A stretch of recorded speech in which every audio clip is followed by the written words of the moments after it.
It was a few weeks ago on SmackDown that Roman Reigns and Solo Sikoa attacked Jimmy Uso, which resulted in him being sent to a local medical facility.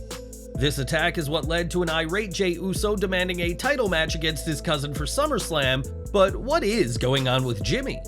As Dave Meltzer explained in The Observer, Jimmy isn't actually hurt, but WWE are simply keeping him off TV to enhance the angle with the rest of his family. Some had speculated that the attack was done to write off Jimmy due to a real injury, or that he was written off due to an issue with travel stemming from his past legal issues. In fact, neither of those are true, as Jimmy is getting to enjoy WWE TV from home, and like countless members of the WWE Universe, will be gripped with the Bloodline angle on TV. On this week's SmackDown, Rey Mysterio won his US title invitational match and will face LWO ally Santos Escobar next week for a shot at Austin Theory. Both men will give it their all next week to earn a match with the champ, and whoever wins could indeed be the one to end the lengthy run of A-Town. BWE reports that WWE has considered heavily the idea of a babyface Latino champion, which could likely be Mysterio or Escobar, depending on next week. WWE has a huge Latino fan base who would love to see Mysterio or Escobar hold the US gold, and don't be surprised if Theory's reign as champion comes to an end very soon.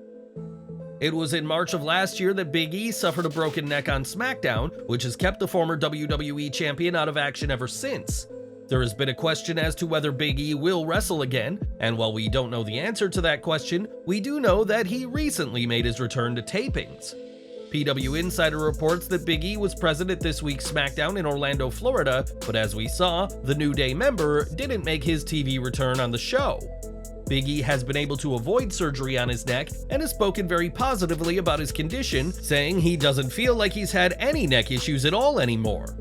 If Big E's career in the ring is over, then he has expressed interest in working as a coach or trainer for WWE, and whatever comes in his future, we're sure everyone in WWE was happy to see him at this week's SmackDown. Not long after his in-ring debut inside Madison Square Garden, Grayson Waller began taking shots at The Rock, even referencing the Great One on TV. Now Waller has taken another shot at The Rock, as on Twitter, the Aussie deemed the Cavinder twins the most talented superstars to come from the University of Miami. Fans will know that this is The Rock's alma mater, and with plans reportedly in place for a confrontation at SummerSlam, expect more of these digs to happen on the road to Detroit. Waller has already taken aim at the likes of Edge, John Cena, and now The Rock, and the Australian superstar has now set his sights on a certain dead man. PW Insider were the first to report that The Undertaker will be brought into SummerSlam weekend in Detroit, and on Twitter, Waller reacted to the news, sharing a gif of him mockingly doing the iconic throat slit. It's interesting that the Phenom will be in Detroit for SummerSlam weekend, as there's been no word on the Hall of Famer doing his one-man show, which typically happens around WWE's biggest shows. With The Undertaker around for SummerSlam weekend, it's possible he could be doing something on the biggest party of the summer, and if Waller can get under the skin of him and The Rock, it may be a painful night for the Aussie. It was at Slammiversary 2023 that Eric Young returned to Impact after demanding his release from WWE following the announcement of the Endeavor deal. Young was morally against taking orders from Vince McMahon, and it turns out he's not the only one with moral objections to the chairman. In the latest Wrestling Observer newsletter, it is revealed that Young isn't the only person who was opposed to McMahon's return to WWE, but no one other than Young was prepared to walk. Even before last year's Hush Money scandal, McMahon was an incredibly controversial figure, with allegations of misconduct stemming back decades. It was in January that McMahon agreed to a heavy settlement with former WWE ref Rita Chatterton, and McMahon only paid to clear up any controversies ahead of the Endeavor deal. Ultimately, the people who are still working for WWE need to work, and there are worse places to be than WWE, but Young is far from the only person unhappy about Vince's return. While Eric Young returned to Impact at Slammiversary, Nick Aldis left the promotion that night after his short-term contract expired and was not renewed.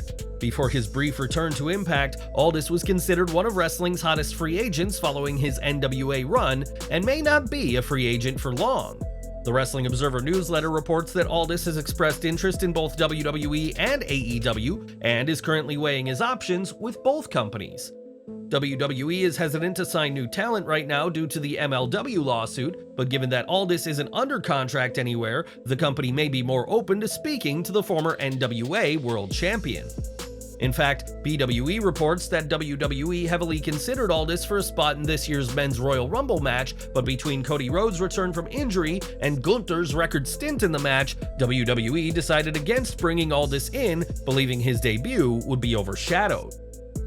As we previously reported, WWE has expressed interest in Aldis, but in a backstage producer role, which may cause the Brit to lean towards AEW. It'll be Aldis' decision as to whether he goes with WWE, AEW, or somewhere else entirely, and where do you want to see him next? Sound off in the comments. Now, Rhea Ripley has proven her skills time and again in the ring, but this week, the WWE Women's World Champion pulled off an insane stunt in India. In a clip shared online, Ripley could be seen standing on top of two vehicles which drove along and maintained her imposing demeanor on top of the vehicles. Ripley hasn't been booked for SummerSlam yet, but is expected to defend her title against Raquel Rodriguez at the event, and Raquel can expect a hell of a fight from the Judgment Day's Eradicator. Jimmy Uso recently discussed the backstage atmosphere in WWE following the controversial departure of Sasha Banks and Naomi. At the time of their walkout, Naomi and Sasha Banks held the WWE Women's Tag Team Championships and expressed dissatisfaction with their booking by leaving the titles on John Laurinaitis' desk before leaving the company. Since then, Naomi, now known as Trinity, has joined Impact Wrestling, while Sasha Banks has been making waves in New Japan and Stardom as Mercedes Moné until she encountered an injury. In an interview with Ariel Helwani ahead of Money in the Bank, Jimmy and Jey Uso delved into various topics, including the backstage situation surrounding Naomi and Sasha Banks' departure from WWE. When asked if he was concerned about his own position in the company, Jimmy emphasized his focus on ensuring Naomi's well-being, stating, "I was never really worried about myself, just mainly her, making sure everything is okay. I was never worried about myself, it wasn't even about me. I just wanted to make sure everything was good. That day I was super busy, I had a match, then when I came back, she left. It was already boiling then. Then we found out everything." During the time, WWE didn't handle the walkout in a positive manner. Corey Graves even highlighted their refusal to compete and their live departure on WWE TV. Despite this, Jimmy Uso stood by his wife and Banks, sharing supportive stories about both women on Instagram. Fortunately, due to his involvement in the Bloodline storyline, Jimmy's position with the company remained unaffected. What are your thoughts on Naomi and Sasha Banks' departure from WWE? Feel free to share your opinions in the comments section below. And we're ending with Cody Rhodes, who will be facing Brock Lesnar at SummerSlam and may not be going into this much anticipated rubber match at 100%. On this week's Raw, Rhodes was attacked by Lesnar once again, and at the premiere of the American Nightmare documentary was seen wearing a cast on his arm. Whether this is part of a real injury or just for show, time will tell, but expect Cody's arm to be the target of the Beast when these two face off one more time at SummerSlam 2023.